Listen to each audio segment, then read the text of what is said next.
أعوذ بالله السميع العليم من الشيطان الرجيم بسم الله الرحمن الرحيم الحمد لله رب العالمين وبه نستعين وصلى الله على سيدنا محمد وعلى الطاهرين وعلى الله عليهم أجمعين. Le djihad en islam, cinquième partie, nous sommes arrivés à la garde des frontières. Le fait de protéger les frontières du territoire musulman.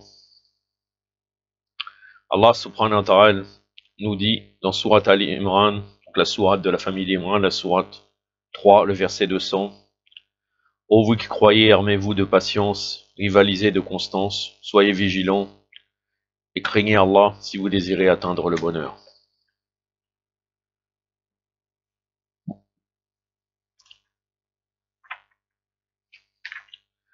Dedans, il y a le terme soyez vigilants, Rabbeto, qui fait référence au fait de protéger les frontières. Bien sûr, ce verset est surtout concerné par rapport aussi à se préparer, par rapport à la venue de Imam Zaman et Saint Jafarja. Mais il n'est pas du tout occulté. Vous allez le voir par la suite à travers différents arguments que je vous ai préparés. En fait, l'objectif, c'est de répondre à certains qui citent un hadith qui dit « Malheur à ceux qui gardent les frontières ». En substance, je vous cite le hadith. Et surtout, à la fin du hadith, c'est important car cela parle de soutenir des injustes. Donc, c'est conditionné. Vous allez voir d'autres hadiths qui vont dans l'autre sens. Je vais vous lire le verset en arabe. Donc, le verset 200 de la sourate Al-Imran. « A'udhu billahi samir al-alim minash shaitanir rajim. Ya ayyuhalladhina amanu asbiru wassabiru wa rabbitu wa taqullaha la'allakum tuflihun. Sadaqallahu al-alim. » Donc, rabbitu, c'est tenez-vous sur vos gardes. Ça fait référence aussi au fait de protéger les frontières. Il est connu que le thème ribat, à l'époque, était des forteresses qui étaient aux frontières du territoire musulman.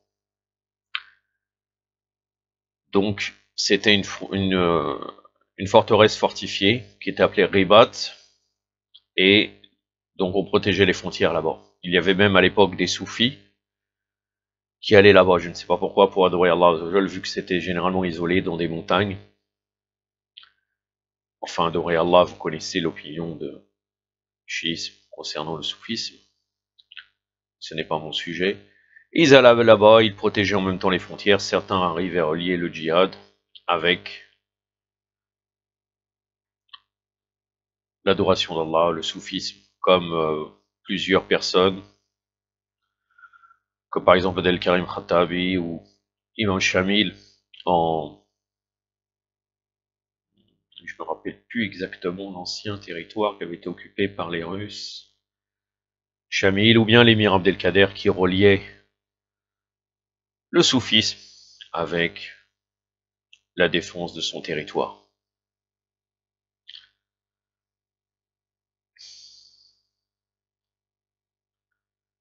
Donc l'imam Sadiq alayhi salam nous dit, après il y a un hadith, la durée de la garde des frontières est de 3 à 40 jours. Au-delà de 40 jours, elle devient un djihad.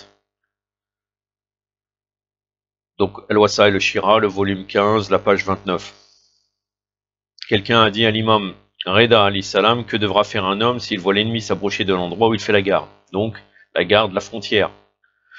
Et l'imam lui dit il devra combattre pour la cause de l'islam et non pas pour la cause de ceux-là, c'est-à-dire le gouverneur et ses partisans. Donc il y a la défense du territoire musulman qui est plus important que le fait qu'il y a des injustes au pouvoir. Et vous allez voir par la suite l'imam Zayn al-Abidin alayhi salam dans le doua des gens des frontières, comment il parle de la cause islamique en dehors, pour ces questions-là, en dehors du fait que ce soit des usurpateurs qui avaient pris le pouvoir. D'après les fuqaha de Ahlul Bayt, il est très recommandé aux musulmans de garder à tour de rôle les frontières de leur pays en temps de paix. Donc de leur pays, là c'est les pays musulmans bien sûr. Il est recommandé à chaque musulman de faire une garde d'une durée allant de 3 à 40 jours. Et d'après eux, la garde des frontières est obligatoire lorsque l'ennemi s'apprête à lancer une offensive. C'est tout à fait normal et même la raison commande ça. Je ne sais pas comment on est arrivé, nous, en tant que chiite imamite pour certaines personnes de dire que, en ayant discuté avec certaines personnes sur Facebook, de dire que, en fin de compte, si Daesh approche de la frontière, on ne fait rien. On attend qu'il rentre. Et on fait des doigts. C'est pas notre rôle de garder les frontières en citant un hadith. Je n'ai pas dit que le hadith est faux, mais le hadith est conditionné. D'ailleurs, la deuxième partie du hadith va dans le sens du fait que c'est lié au pouvoir injuste. Mais on prend qu'une seule partie, alors que nous avons d'autres bases. Mais on va voir exactement le doigt de l'imam Zayn al-Abidin, qui est un argument vraiment flagrant. Et d'ailleurs, les hadiths que je vous ai cités, les deux hadiths, sont des références reconnues. C'est dans Wasail al-Shira, pour le premier, le volume 15, page 29, et le deuxième hadith, Wasail al-Shira, volume 15, page 30. Oh, al-Rameli est reconnu, il n'y a personne qui va dire quelque chose, mais l'argument le plus complet, bien sûr, nous vient de l'imam Sajjad, le livre Saïfa Sajjadiyya. Voilà, je vous le montre, ça c'est la traduction de Leila Sourani.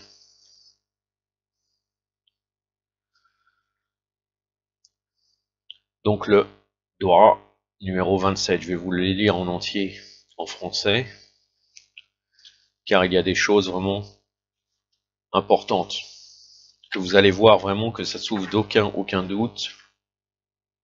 C'est vraiment les frontières du territoire musulman. Après on verra par la suite l'imam Sajjad alayhi salam, il était à l'époque de quelle conquête, et le territoire musulman allait où?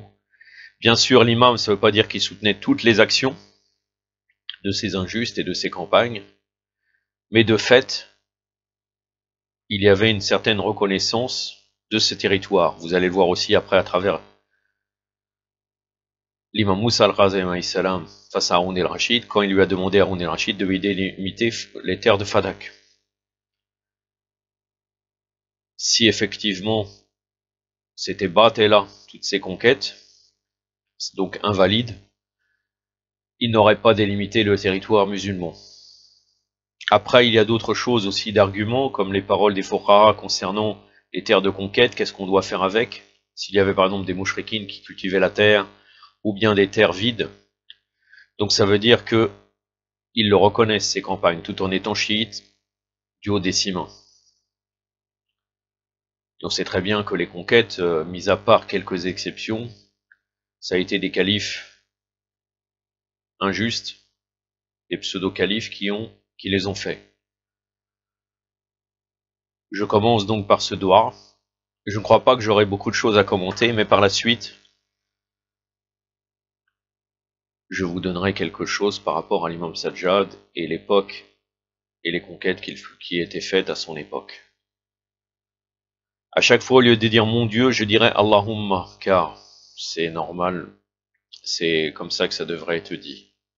Donc Allahumma, prie sur Muhammad, Allahumma salli ala Muhammad wa ali Muhammad wa ala jal farajan. Et sur sa famille, fortifie les frontières des musulmans par ta puissance. Wa asin suhur al-muslimin bi'izzatika.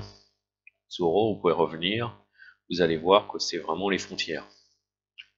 Soutiens leurs défenseurs par ta force. Répands sur eux des dons de ta libéralité, de ta libéralité. Allahumma, prie sur Muhammad et sa famille. Allahumma salli ala Muhammad wa ali Muhammad wa ali. Augmente leur nombre. Aiguise leurs armes. Protège l'endroit où ils se trouvent. Rends inaccessible leur quartier. Harmonise leur groupe. Organise leur ordre. Fais-leur parvenir régulièrement des vivres. Sois leur unique pourvoyeur en provisions les suffisants. La voyez ferait leur parvenir régulièrement des vivres. Parce que peut-être qu'on va dire que les frontières, c'était les frontières de la ville. Mais là, ça veut dire qu'ils étaient dans des endroits isolés, au fond du territoire musulman, pour pouvoir garder. Donc les vivres avaient besoin de ravitaillement. Sois leur unique pourvoyeur en provisions. En les suffisant, soutiens-les par la victoire. Assiste-les par la patience. Sois bon avec eux face aux ruses de l'ennemi. Allahumma, prie sur Muhammad et sur sa famille. Allahumma salli ala Muhammad wa ali Muhammad wa ali. Fais-leur connaître ce qu'ils ignorent. Apprends-leur ce qu'ils ne savent pas. Fais-leur voir ce qu'ils ne voient pas. Allahumma, prie sur Muhammad et sur sa famille. Allahumma salli ala Muhammad. Fais-leur oublier le souvenir de leur monde d'ici-bas, trompeur et illusoire lors de leur rencontre avec l'ennemi. Efface de leur cœur toute fascination pour les biens séduisants de ce monde et place le paradis devant leurs yeux. Montre-leur du paradis ce que tu as préparé en habitation éternelle, en demeure noble, en belle hourie, en rivière au cours ininterrompu de toutes sortes de boissons, en arbres chargés de toute variété de fruits, pour que nul d'entre eux ne pense à tourner le dos au combat, ni ne soit tenté de fuir de son semblable. Allahumma salli ala Muhammad wa ali Muhammad. Allahumma salli sur Muhammad et sur sa famille. Par cela, mets en déroute leur ennemi, rogne leurs griffes, sépare de leurs armes, arrache de leur cœur la confiance en eux-mêmes. Donc là, on parle des ennemis. Éloigne-les de leurs provisions, fais-leur perdre le chemin, désoriente-les, coupe-les de leurs renforts, décime-les, remplis leur cœur d'épouvante.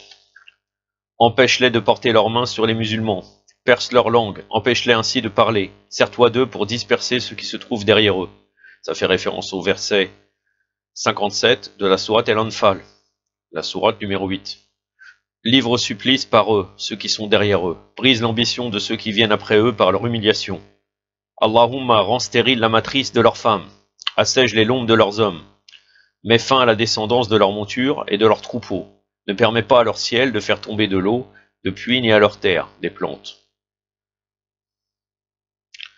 Allahumma renforce par cela la puissance des musulmans, fortifie leurs contrées, multiplie par cela leurs biens, libère-les de la charge de les combattre, pour t'adorer, celle de les repousser pour s'isoler avec toi, afin que nul autre que toi ne soit adoré dans les contrées de ta terre, et qu'aucun front ne se prosterne devant autre que toi. Car bien sûr la terre est pour Muhammad wa ali Muhammad, pour Muhammad et la famille de Muhammad, c'est une évidence.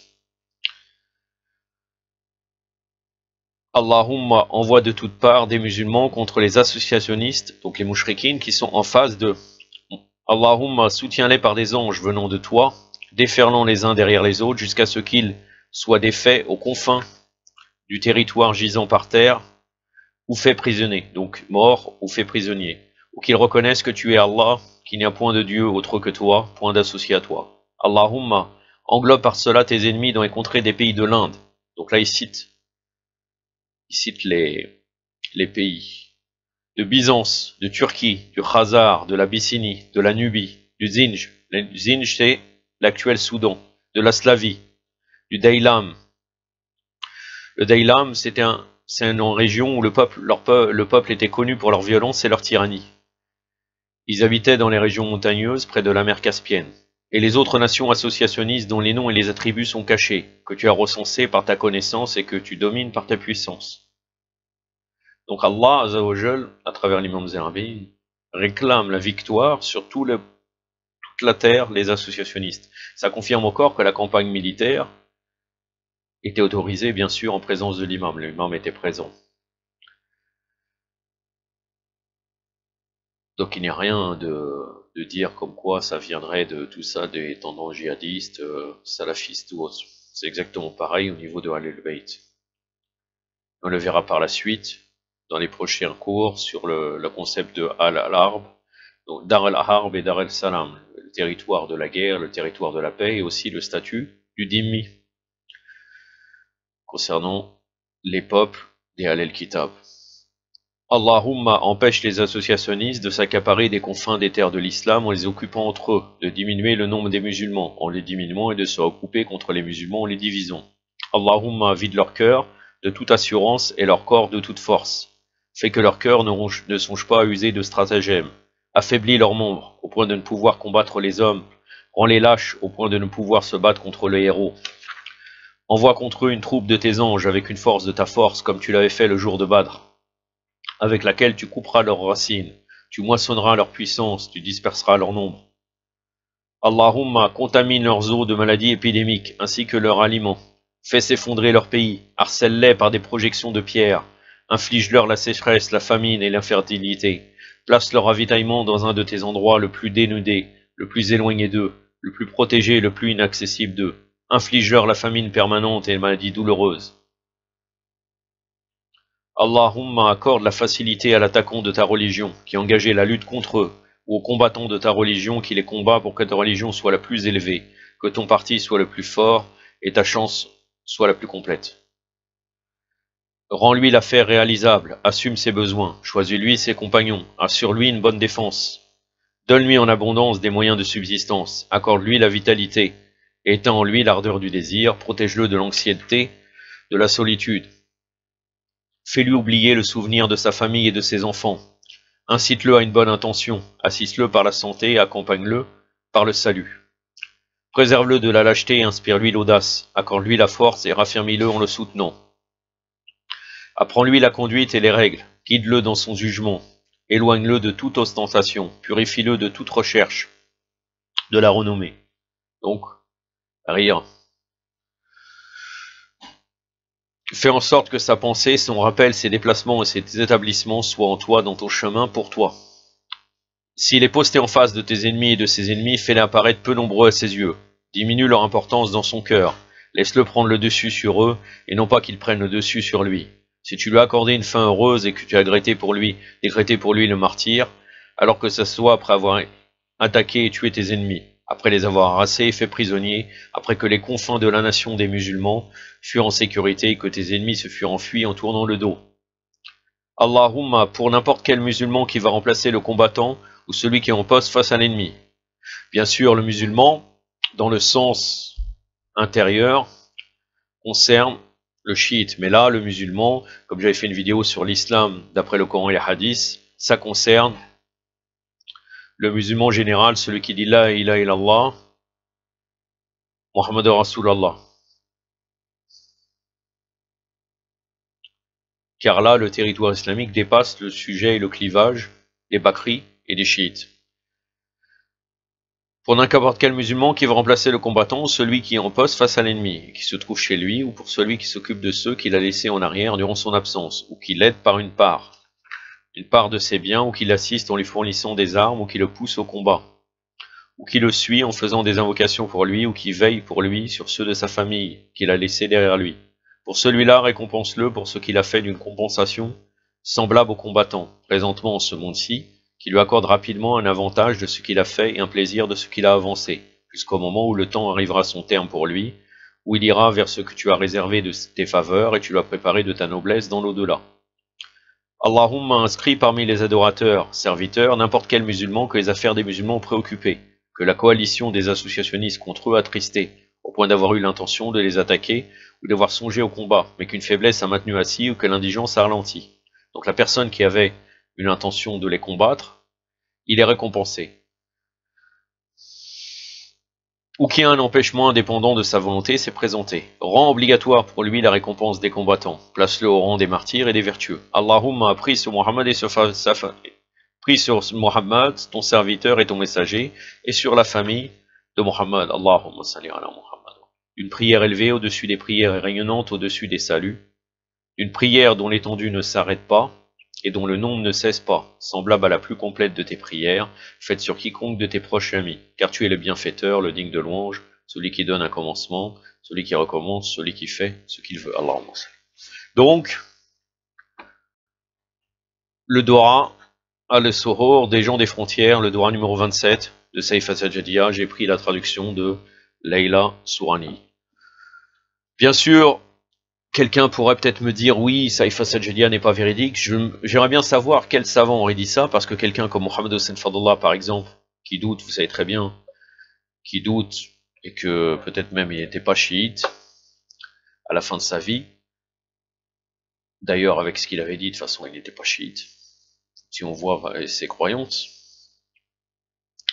Même quelqu'un comme Mohammed Hossein Fadlallah, qui doutait beaucoup sur les hadiths, ne doute pas même sur Saifa Sajjadia. J'ai jamais connu, bon après c'est pas un argument, je peux pas connaître tout, quelqu'un qui a dit que le Saifa Sajjadia parmi les savants est faux. Donc, c'est quand même un argument de poids. Maintenant, on va voir l'imam Sajjad alayhi salam, donc l'imam Zayn al-Abidin. À quelle époque était-il? Bon, et que s'est-il passé? Quelle conquête militaire a eu lieu? Donc l'imam Sajjad est né en 61 de l'Hégire, et est décédé en 95 de l'Hégire. Il était bien sûr à l'époque des Bani Omeya. À l'époque de l'imam Sajjad, par exemple, il y a eu la conquête du Maghreb. La conquête du Maghreb, donc, on pourrait dire la Libye actuelle, la Tunisie, le Maroc et l'Algérie. C'était en 75 de l'Hégire et en 89 de l'Hégire. Après, il y a eu en même temps, il y a eu l'Afghanistan qui a été conquis. 80 à 81 de l'Hégire. Ouzbékistan, 88 à 95-96 de l'Hégire. Belouzistan, c'est la région occidentale de l'Inde, 91 de l'Hégire. Et il est décédé 3 ans après le début de la campagne d'Andalousie. Donc l'Andalousie, qui a été en Espagne, ça a commencé en 92. Ça s'est terminé en 97 de l'Hégire. Mais l'imam Zayn al-Abidin alayhi salam est tombé martyr en 95. Donc tout ça, personnellement, je n'ai pas trouvé une parole de l'imam Sajjad qui réfute ces conquêtes-là. Et de fait, si on parle des gens des frontières, c'était le territoire musulman. Un autre argument que nous trouvons quand Haroun el-Rachid, l'arnatullah alayh, Haroun el-Dalal, a dit comme quoi il allait rendre les terres de Fadak, ou bien de lui délimiter à l'imam Moussa al-Khazem les territoires de Fadak. Donc c'est dans Bihar et la Noire, l'ancienne édition, le tome 8, la page 106. Le récit est tiré du livre Akbar al-Khulafa. Donc Haroun el-Rachid a dit un jour à l'imam Moussa al-Khazem, Moussa ibn Ja'far, détermine les limites de Fadak avant que je te les restitue. L'imam faisait en sorte de ne pas lui répondre. Mais Haroun revenait à charge sans cesse. Il finit par dire « Moi, je n'accepterai que dans ses limites réelles. » Donc ces limites réelles, ces limites qui n'est pas du tout la terre proche de Khaybar ou bien Khaybar. Haroun de demander « Alors dis-moi quelles sont ses limites. » L'imam dit « Si je te disais quelles sont ses limites, tu n'accepterais sûrement pas de me le rendre. » Donc il sait très bien que Haroun el-Rachid, donc c'est pour ça qu'il ne voulait pas lui dire, ne pourra jamais supporter ça. Je jure par ton grand-père, le prophète, sallallahu alayhi wa alayhi, que si tu me dis quelles sont ses limites, je te le rendrai tel quel. L'imam répliqua, sa toute première limite, c'est le territoire d'Adam, alayhi salam, donc la terre entière. Donc la terre entière, et pour Mohammed wa Ali Mohammed, et aussi pour ses disciples. Devant une telle réponse, Haroun, dont le visage avait changé d'expression, ne peut dire que un. L'imam poursuivit, sa deuxième limite, c'est Samarcande. Donc Samarcande, une limite qui était le territoire musulman de l'époque de Haroun. Donc il y avait une reconnaissance. Si c'était Baatella, il ne demande pas ça. Des traces de colère apparurent cette fois sur le visage d'Haroun. L'imam ajouta, sa troisième limite, c'est l'Afrique. Le visage d'Haroun devint sur ces mots rouge de colère. Il dit encore une fois un. L'imam continua, sa quatrième limite, ce sont les côtes de la mer Caspienne et l'Arménie. Haroun finit par éclater. Alors que nous reste-t-il donc? Que veux-tu, te lever, t'asseoir à ma place et régner sur le peuple? Donc là, Haroun lui-même avait compris que l'imam Moussa al-Khazem a délimité les territoires de l'islam. Et l'imam lui répond, tu vois bien, je te l'avais bien dit que si je te disais quelles étaient ces limites, tu n'accepterais jamais de me le rendre. Donc, l'imam a voulu récupérer, même s'il savait très bien qu'il n'allait pas le faire, mais il ne peut pas mentir de toute façon, il lui a dit clairement quelle est la limite du territoire musulman. Bien sûr, Haroun ne l'a pas fait, mais ça voudrait dire que Haroun, potentiellement, aurait pu lui dire, voilà, je te rends et je laisse le pouvoir. Donc, à partir de là, ça veut dire que l'imam a reconnu le territoire musulman. On ne peut pas dire que toutes ces campagnes-là militaires étaient battelles, étaient fausses. Et donc, peu de temps après, et suite à cet entretien, Haroun, l'arnatullah alayh, tenta d'assassiner le Moussa ibn Ja'far alayhi salam. Voilà, c'est un argument. Après, ça peut tourner en rond. On peut tout à fait dire oui, c'est autre chose, je sais pas quoi. C'est toujours pareil. Mais bon, mon objectif n'est pas de faire pour... Il y a des gens qui n'accepteront jamais. Mais c'est pour donner quelque chose que j'essaye d'enseigner pour les gens qui veulent accepter. Sinon les autres, ce n'est pas mon problème. Mais bien sûr, il n'y aura pas de réponse de toute façon. يكتفي بهذا القدر وصلى الله على سيدنا محمد وعلى آله الطاهرين والسلام عليكم ورحمة الله.